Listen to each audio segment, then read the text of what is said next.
Here's some things that we've discussed so far in this second major part, so to speak, of our study. And it has to do with the reliability of the Bible. We've talked about the history, okay? When we talk about history, the history that's in the Bible is parallel and backs up the history that is secular. They say the same thing about the same people.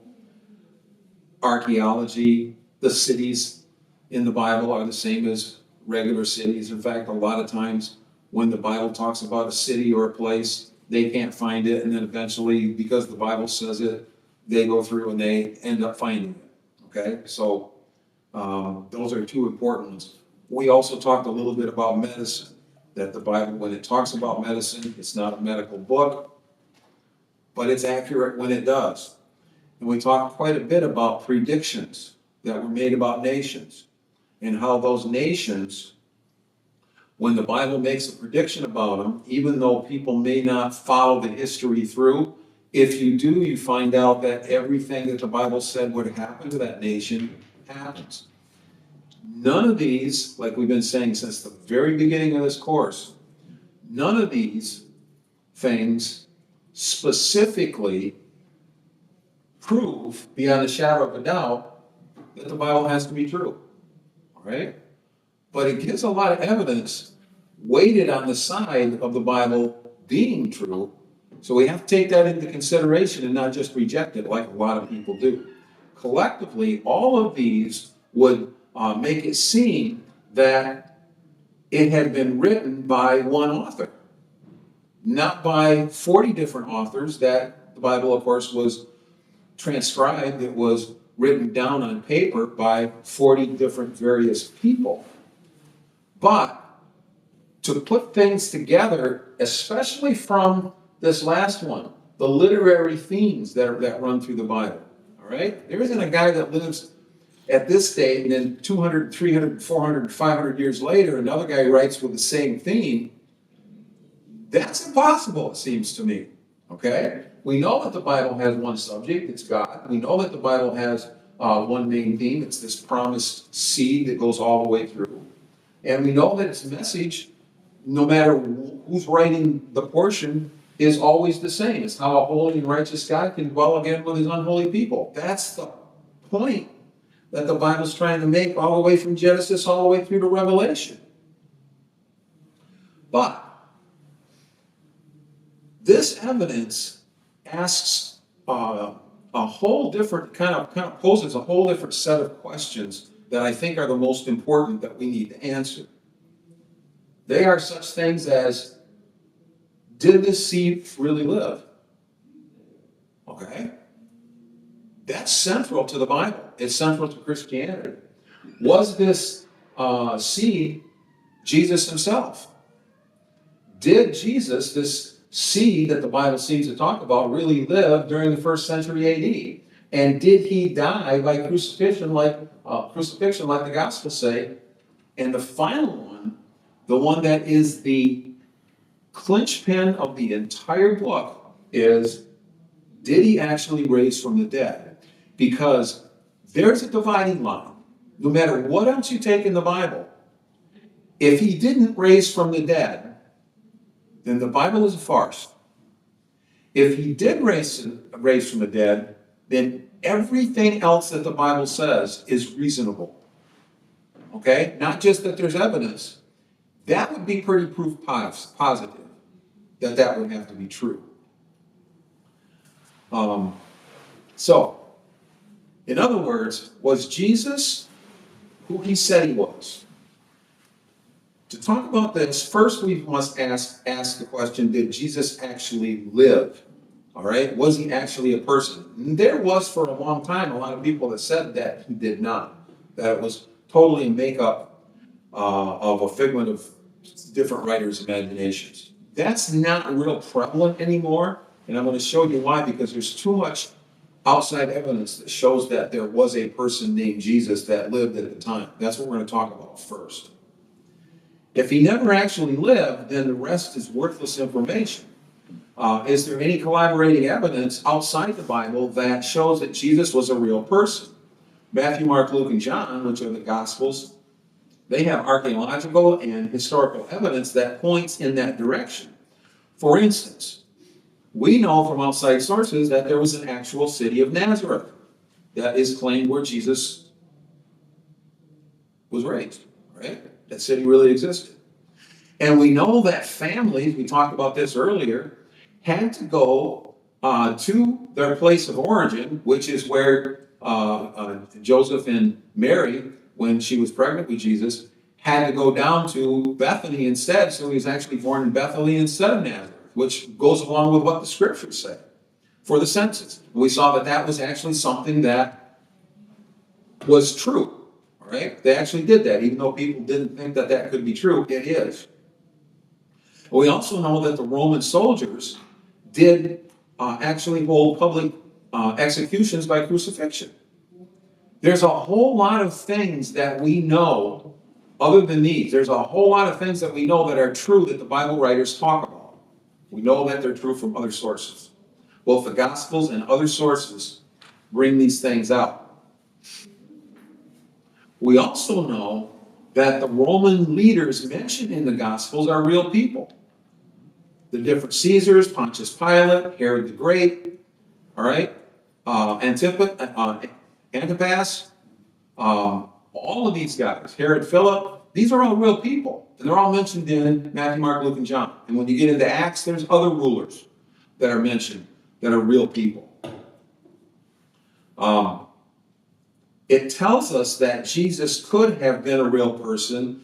This kind of evidence shows that the gospel writers were not simply making up a story from nothing. All right? But where do we find other information? So let me give you an example. If you really want to know if something's true or want to do research, where do you go today? Yeah, you go online. All right?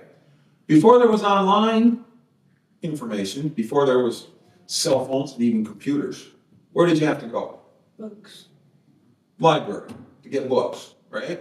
And if the library wasn't big enough in your town, you could either go to or send for information from what's known as the Library of Congress. Huge, huge library. Has just about every book ever printed anywhere. All right? You can find stuff. Unfortunately, back at the time of Jesus and before, mostly before, there was a huge library like that. It was called the Great Library at Alexandria, but unfortunately it burned. Actually, a couple of different times it burnt down, and all those books are gone. Wouldn't it be great to know what all those books were? But they're gone. So what we have to do instead is we have to rely on the few books that survived that fire. And they are few and far between compared to probably the thousands and thousands of volumes that were in that library. But we do have some.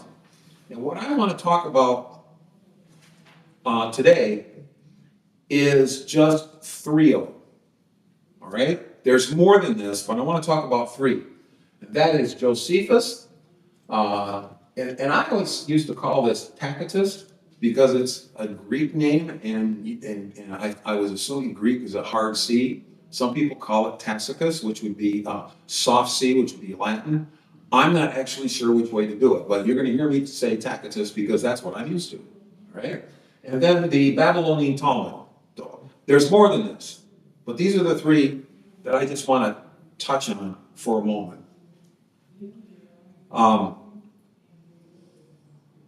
Even sources like these 3 here would not seem credible if they were written by authors who were sympathetic to Christianity. So in other words, some people say, I don't believe Matthew, Mark, Luke, and John because they believe in Christianity anyway.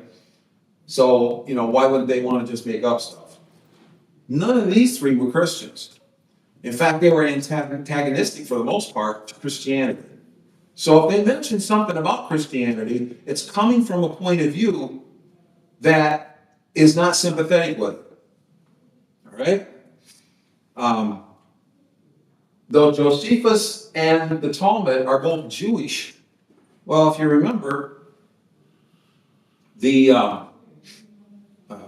the Jewish people back at that time were actually antagonistic against Jesus because they didn't believe he was the Son of God, and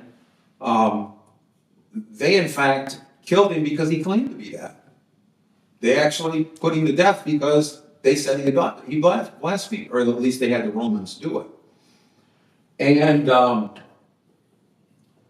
Tacitus, he called Christianity a disease.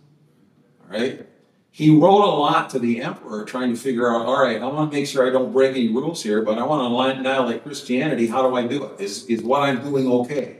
So we have some information as to what he wrote back and forth to the emperor at the time to try to find out what to do with these Christians.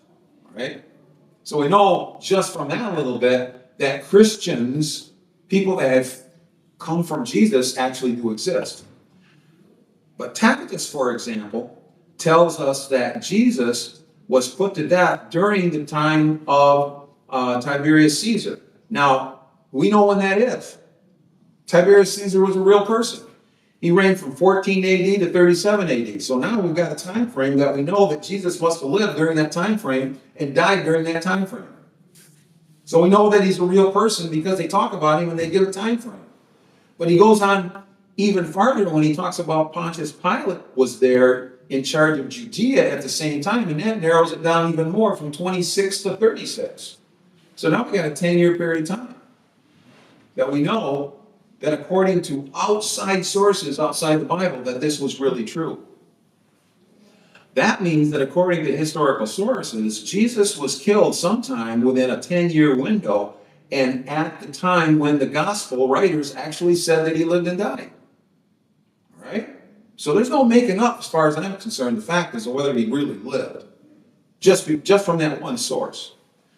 Tacitus goes on to say, later on, at the time of the Great Fire in Rome. Now, the Great Fire in Rome happened during the time of Nero.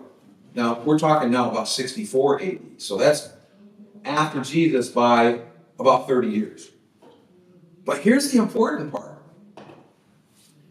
He says that there were multitudes of Christians in Rome at the time. And we're talking about not just like 10 or 15, we're talking hundreds or probably thousands of Christians 30 years after Jesus was supposedly died that were professing Christianity.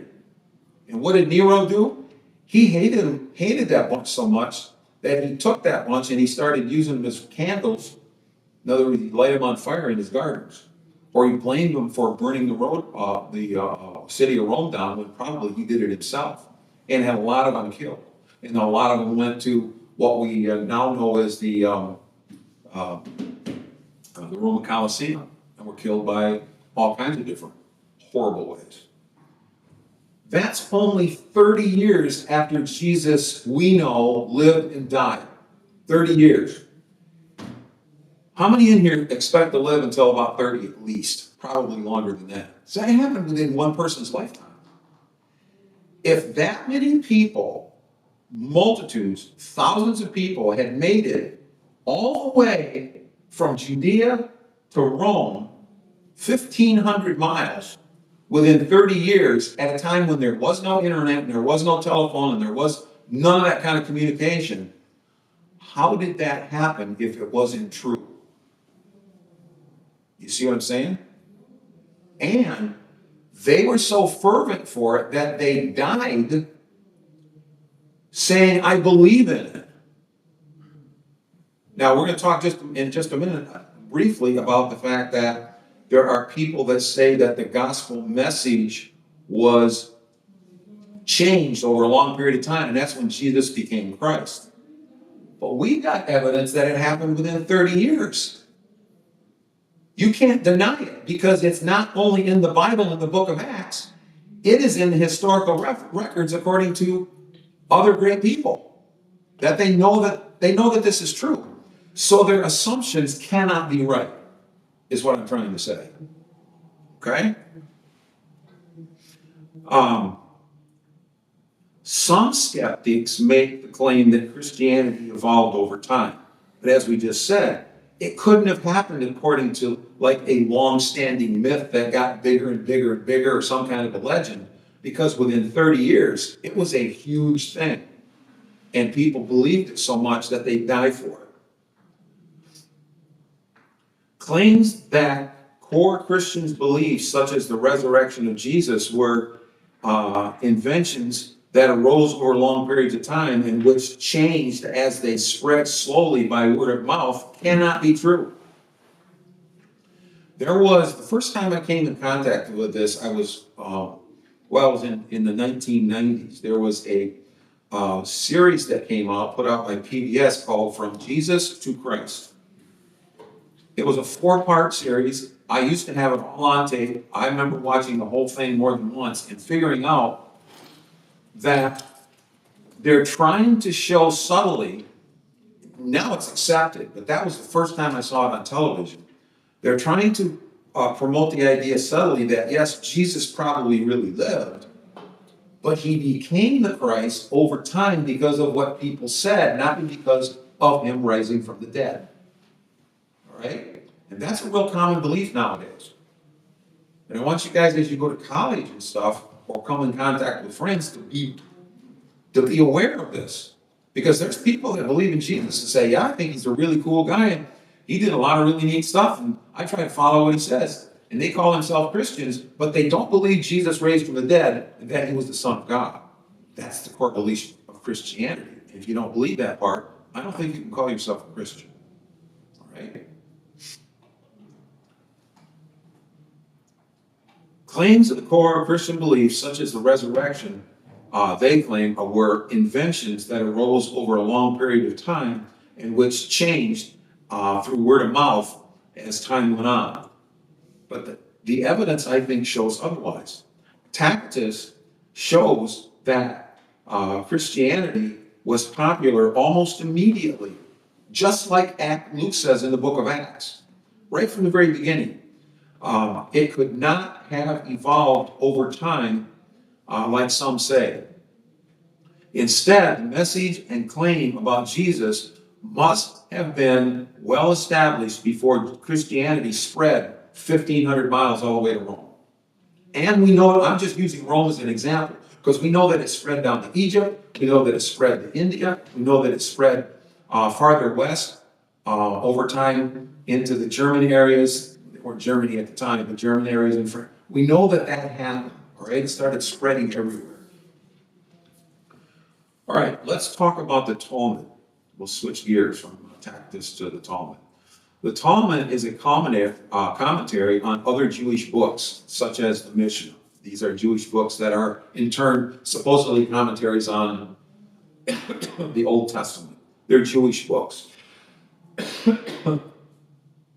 It is full of discussions made by Jewish rabbis on various topics. And keep in mind, like we just said, that it was these Jewish leaders that forced the Romans to crucify Jesus because they didn't believe that Jesus, they believed that Jesus was being blasphemous when he claimed to be the Son of God. So they were against him. But this is what that Jewish Talmud says about Jesus, all right? Jesus was hanged on the Passover. So now they also say that Jesus lived and that he was hanged, crucified, just like the Bible says. Okay, so it confirms it. 40 days previous, the herald had cried, he is being led out for stoning because he has practiced sorcery and led Israel astray and enticed them to apostasy. They're talking about Jesus had done this to the people. That's why they killed him. Whosoever has anything to say in his defense, let him come and declare. As nothing was brought forward in his defense, he was hanged on the Passover eve. So that also gives us a little more of a time frame that this happened during a Jewish Passover, which also the Gospels say that it happened then. All right? This is an outside source. There is no reason for this Jewish book to make this up. The Jewish leaders at the time in general did not like Jesus because of his claims of being God. To them, he was blaspheming. And they wanted him dead. And they tell of his death. So does Luke. So does Matthew, so does Matthew, Mark, and Luke, and John. It was for these claims that they eventually succeeded. Therefore, this is another source of evidence that indicates Jesus lived and that he hung on the cross during the Passover at the time when the Bible claimed that it happened. All right? We're getting closer. But so far, all we have is that there's this really good guy that lived, that he claimed to be God, and that he was killed. All right? One more source before we take it another step further. Now I was going to bring this book because I actually own Josephus. Josephus makes a statement about Jesus that I think is even more bold. Josephus lived very close to the time of Jesus, when Jesus lived, just within a few years. Josephus was an historian who wrote extensively about the Jewish nation. Plus, during the destruction of Jerusalem, Josephus was actually there and wrote down what happened. This is a whole side class that I've done before, but it's really interesting to note here that when Josephus talks specifically about the things that happened inside Jerusalem when the Romans were sieging, it parallels exactly with what Jesus said 40 years before that, at least 35 years before that, what Jesus said in Matthew chapter 24 and in Luke and in Mark. It's like Jesus said these things, and then Josephus wrote down the details when it happened. So Jesus, in fact, this is one of the reasons why they want to try to make Matthew, Mark, and Luke and John not being written when they claim to be written, but they must have been written afterwards because there's no way in the world that it could have been written down ahead of time. So they change all the dates to say that they were written after 70 AD, 100 AD, 125 AD. That's just not true. Jesus' destruction of Jerusalem, along with Josephus' account, is evidence that Jesus really was making predictions that came true. Now, this is a small portion. I mean, Josephus' book is that thick and this tall, all right? It's bigger than a Bible. It's huge. Lots of stuff in it. And he talks about things that are in there that the Bible talks about. But this is the one statement that he says specifically about a specific purpose or a person. And he says this: about this time there lived Jesus, a wise man, if indeed one ought to call him a man. In other words, the rumors had gotten far enough to know that there were people that claimed that Jesus did things that a man couldn't do. And he's indicating that in his writing. Okay? Really close to the time of Jesus. For he was one who performed surprising deeds and was a teacher of such people as accept the truth gladly. He won over many Jews and many Greeks. In other words, he made a lot of converts. He was the Christ. He's calling him the Messiah that the Jewish nation was looking for. And he's saying at least that these people thought that he was that Messiah.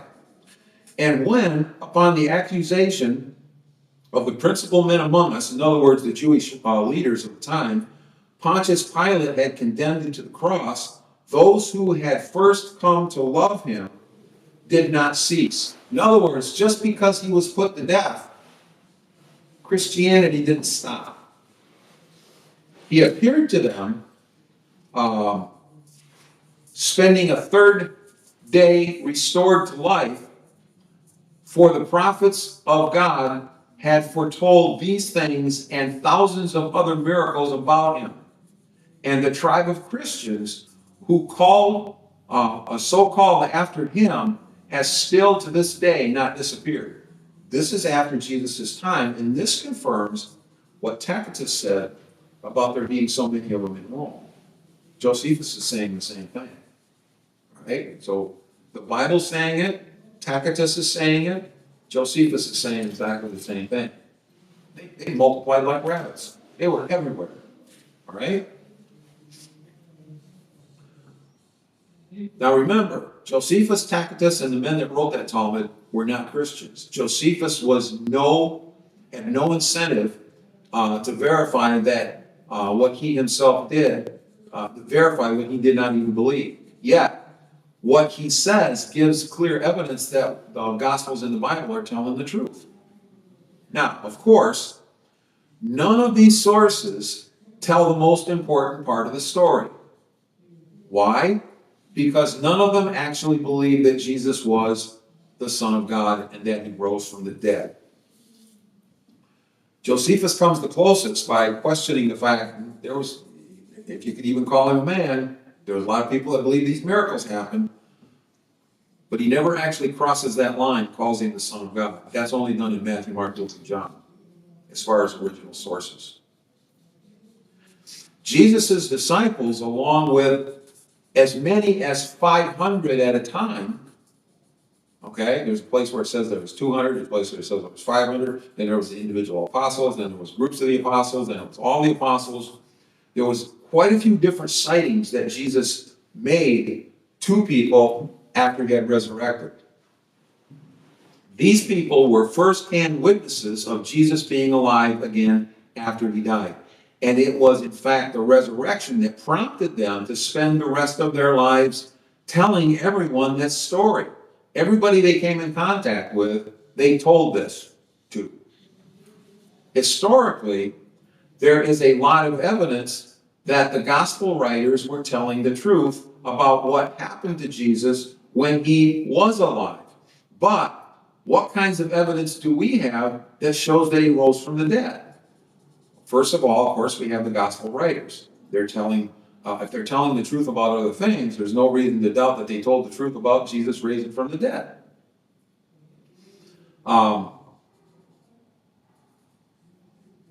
It is possible that they were lying, but it's not likely, and here's why. All of Jesus' disciples proclaimed both the death and the resurrection the rest of their lives. Judas was killed Judas killed himself. Then there was, of course, Matthias that replaced him. Those 12 went out the rest of their lives and proclaimed Jesus, and then he died, and then he resurrected from the dead, and then he was the Son of God. Guess what all of them got for it? Persecution like you wouldn't believe. Torture. And all but John, all 11 other ones, they were all killed for it. John, on the other hand, was banished to an island for the rest of his life. All right? So all of them were persecuted more than any of us ever will be. And yet they still taught it. Some people back then, and many today, say that the disciples stole the body. In fact, in the Bible it says the disciples stole the body. That's what the rumor was at the time. All right? The question is, why would they do this in the face of these horrible persecutions? If Jesus didn't actually die and resurrect, then why would these guys be telling this lie and get killed for it? That's a question that has to be answered. We're going to see a couple things here in just a moment in a couple of short videos that re-emphasize that point. I want you, first of all, to take a look at I've got something that's a farce. All right, it's made to be a farce. It's made by a company called Babylon Bee. Okay, Babylon Bee does some pretty cool things. And when you read the headlines on Babylon Bee or look at their little videos, you think they're telling the truth, but what actually they're doing is they're showing how stupid certain things are. And if you don't know that, you think they're telling the truth. All right? Well, this little short video, it's like 3.5 minutes. It's got Peter, and he's being depicted as coming up with a plan that the apostles can do to deceive everybody to show that Jesus actually raised from the dead. You ever seen this before? Yeah. This is pretty cool. All right? It's like, what would have to happen in the minds of the apostles if they were trying to defy the plan that would show that they thought Jesus rose from the dead, but they knew he really didn't. All right? That's what this is. Are we all here? I need 100% participation for this to work. Yeah, everyone's here. All 12. 11. 11 of us. What's the plan? Well, as you know, Jesus is dead. But stick with me, okay? Stick with me. I have a plan. We are going to steal his body. Okay, I'm tracking with you. What's next? And then we're going to tell the whole world that he rose from the dead. Oh, you know I'm in. I love it already. All right, classic. Then what? And then we're all going to get brutally murdered. Wait, come again. Could you go over that last part real quick? Oh, what? We get murdered. What's the problem? I like it. I like it. I mean, don't get me wrong, Pete. I love me a good hoax as much as the next guy, right? What's in it for us? Do we all get riches, fame, and fortune first, right? No, get this. You're going to be hated, persecuted, and reviled for the rest of your life.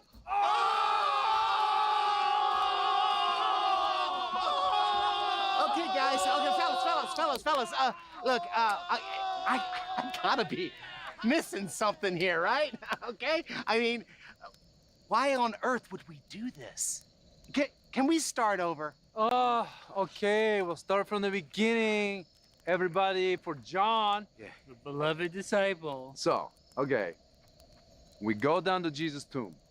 Sounds good. This is really easy. Then we pay off the Roman soldiers that are guarding the tomb with their lives. Why would they do that? Then we somehow roll away the big stone that's in front of the tomb. Obviously, you have to move the rock first. Duh. And then we steal his body. Yeah, I mean, I guess. Then we tell the whole world that he rose from the dead, and we get brutally murdered for our troubles. Epic break, bro. Peter, you rock. Okay, guys. Okay, and then what? Then we all get killed. Come on. When do we see ourselves become exalted and praised? That's just it. You don't!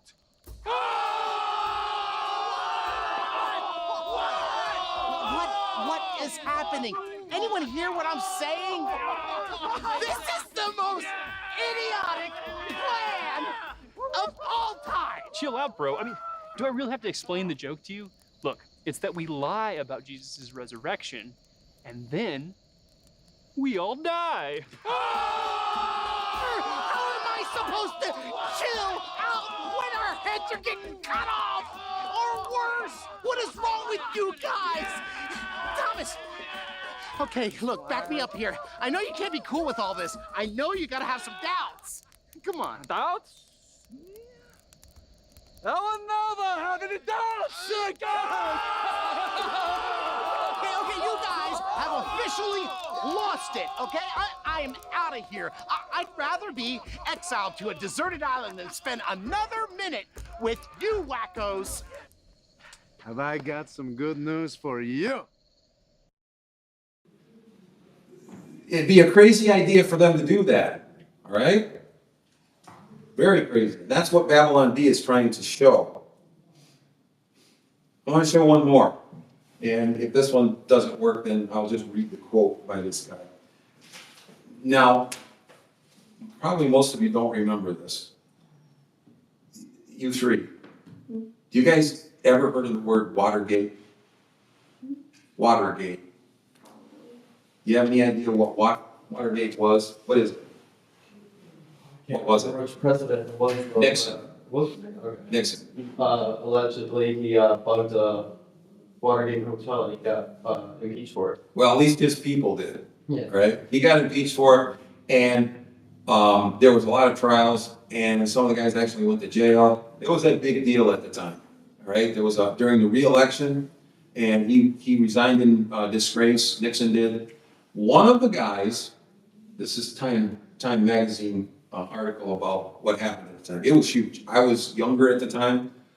This would have been in the 1970s. This was huge, all right? One of the guys was named Chuck Colson. He worked for Nixon, and he was part of that cover-up. He went to prison. One of the guys that went to prison for it. While he was serving his time, he became a Christian.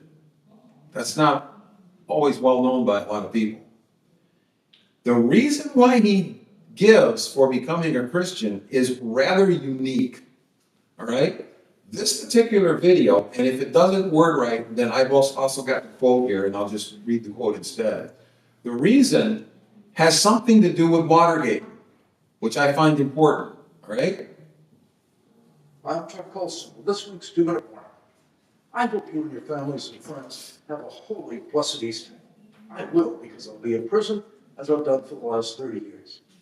We celebrate because we as Christians know that our Lord is risen from the dead, and in his resurrection is our hope of everlasting life with God.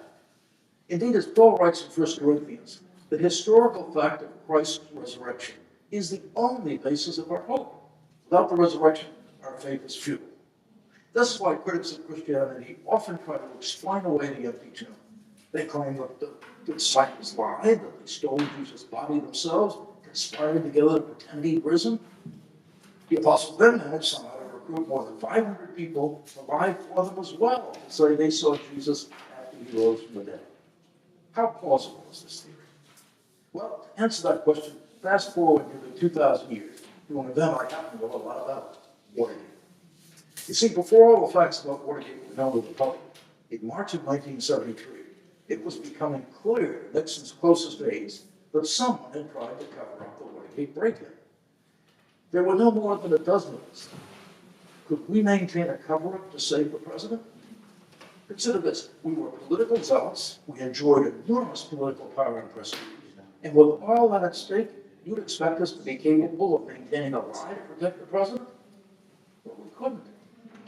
The first attack was John Dean. First, he told the president everything, and then just 2 weeks later, he went to the prosecutors and offered to testify against the president. His reason, as he candidly admits in his memoir, was to save his own skin. And after that, everyone started scrambling to protect himself. What we know today as the Great Watergate cover-up lasted less than 3 weeks. Some of the most powerful politicians in the world, and we couldn't keep alive for more than 3 weeks. Let's go back to the question of historicity of Christ's resurrection. Can anyone really believe that for 50 years that Jesus' disciples were willing to be ostracized, beaten, persecuted, and all but one of them suffer a martyr's death without ever renouncing their conviction that they had seen Jesus bodily resurrected? Does anyone really think the disciples could have maintained a lie at that time, all that time, under that kind of pressure? No, somebody would have cracked, just as we did so easily in Watergate. Tell them we're acted as John Dean did and turned states on us. There would have been some kind of smoking gun, a deathbed confession. So why didn't they crack? Because they had come face to face with the living God. So that's John Dean, or that's Chuck Colson's reason. Because 12 men testified they had seen Jesus raised from the dead. Then they proclaimed it for 40 or 50 years, never once denying it. Every one of them was beaten, tortured, and stoned, put in prison, and all but one was put to death. They would not have endured this. Watergate, that he was a part of, embroiled 12 men just like the apostles, okay, 12 men. And they were the most powerful men in the world, and they couldn't keep alive for 3 weeks. He came to the conclusion that the Bible has to be telling the truth, because you're telling me 12 apostles could keep that life for 40 years? It was absolutely impossible. The proof that we know where those apostles went, what they taught, and how they died shows that something must have happened that was miraculous, because they stuck with it. And it wasn't just one person, it was hundreds. The apostles themselves, plus the hundreds that saw him. Okay? So, I want to go next into, just real quick, something that an author named Josh McDowell said. There's a lot of people that think that Jesus is a good person. But whether or not he's the Son of God is another thing. But how can Jesus be a good person if he's not telling the truth about himself? So that means that there's only three possibilities about Jesus.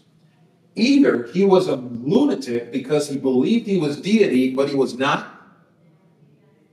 Or secondly, he was a liar because he knew he was not deity, but he claimed that he was.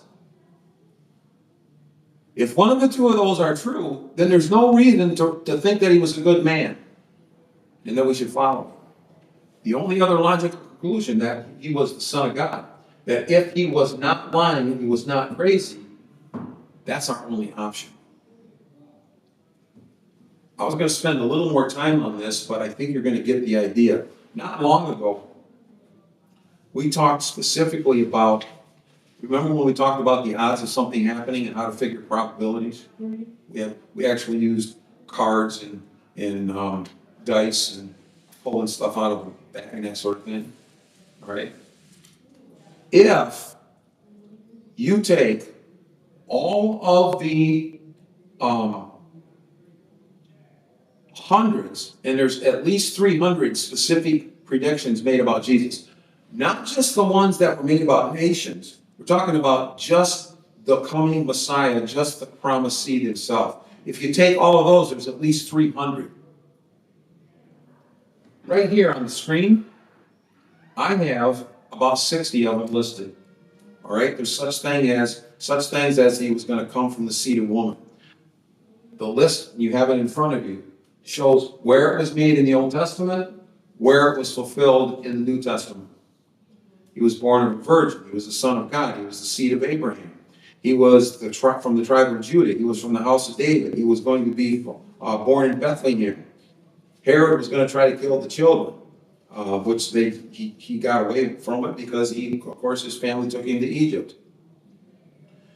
He pre-existed before mankind. He was a priest.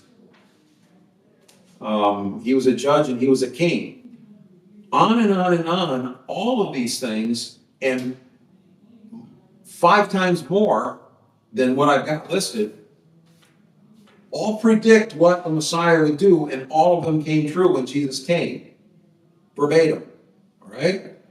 Here's that list. The probability that only 48 out of these 300 would come true, look at the screen.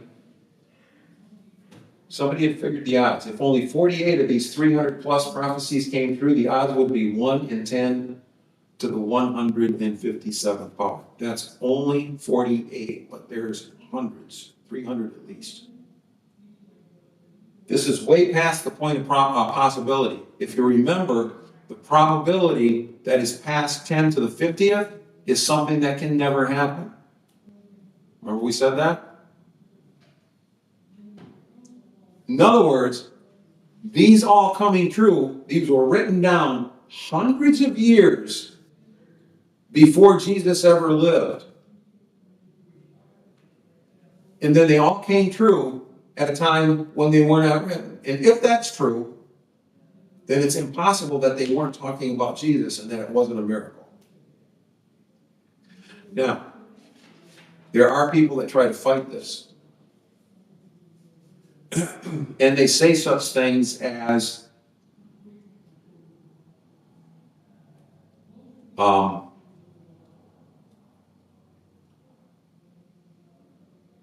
Old Testament must have been written after the time of Jesus. Because if the Old Testament was written after the time of Jesus, then would these things be prophecies? No, they'd be like, we're just writing down what we knew was going to happen and we'll call them prophecies. We already mentioned once a while back how that's not possible. Does anybody remember what disproves that? One of the things that disproves that? We talked a little bit about something called the Dead Sea Scrolls. This is a group of scrolls that were written by Jewish people before Jesus came. And then that group of people that wrote them were destroyed, and those scrolls were not found until the 1950s, when I was a kid, when I was first born. So now we have evidence of scrolls being well before Jesus died and lived. They have every book of the Bible on those scrolls that they found, except one. Full copies and sometimes multiple copies. And I thought I had right here the Dead Sea Scrolls, about 280. This is the Isaiah scroll. Look how many in this list are from the book of Isaiah that predict what Jesus was going to do. And they've got a copy of this that is dated to 200 BC, which means it's a copy, which means it was written before 200 AD. It's a real prediction. So in other words, they can't make the claim that this was stuff that was written down after the fact because they've got a copy of it that's verified that happened before, that was written down before. Giving more credence to the fact that what these people in Matthew, Mark, Luke, and John in the book of Acts are claiming was true. That they saw Jesus do the things that the Old Testament prophets predicted. Jesus even makes these claims about himself. He said, "Do not think that I come to abolish the law or the prophets. I come not to abolish, but to fulfill." Jesus himself said, when these prophets talked about me, I come to actually do what it is they said about me. In Luke, when Jesus was walking on the road to Emmaus with two other disciples, he says, beginning with Moses and with all the prophets, he, talking about Jesus, explained to them the things concerning himself in the scriptures. In other words, he pointed out the things that the scriptures said about him and how he was the one that actually did all those things. And if you look at the list closely, these are things that Jesus himself could not, he couldn't have been born at the time by his own means, born at the time when the Old Testament said that he was going to be born because he was a baby. He couldn't manipulate that. He couldn't manipulate how he was going to be treated by people. He couldn't manipulate how, in other words, he couldn't read that Old Testament and make all these things come true, hundreds of them, because they were out of his control. Right? He also said in John chapter 5, when he was offering proofs that he was who he claimed to be, he said, "You search the scriptures because you think that in them you have eternal life. And it is these that bear witness to me." In other words, you think that you're righteous because you read the Old Testament scriptures, but you're missing that the whole Old Testament is talking about me in various places. "For if you believed Moses, then you would believe me." In other words, Moses talked about me, talked about Jesus, and he wrote about him in such a way that if you believe Moses, then you should believe in me, because I'm doing what Moses said I would do. He says, if you don't believe that, how are you going to believe my words? And we are actually out of time. Any questions on this? All right, do you see this as evidence that when the Bible is speaking about Jesus being, number one, that he lived, number one, that he died at the death that the Bible says that he does, and that he raised from the dead, are these good evidences that show, look, we need to consider it. It just might be true. And that the overwhelming evidence, I think, says that it has to be true. That's what I'm trying to point out. It's not just, as we went back in the very beginning and said, is there a God? It's like who this God is. Is part of this Godhead Jesus? Is Jesus a real person? Is Christianity based on Jesus dying and resurrecting from the dead, like the Bible says? And I think the evidence is there that it's got to be true. Okay? We're going to talk a little bit more next week.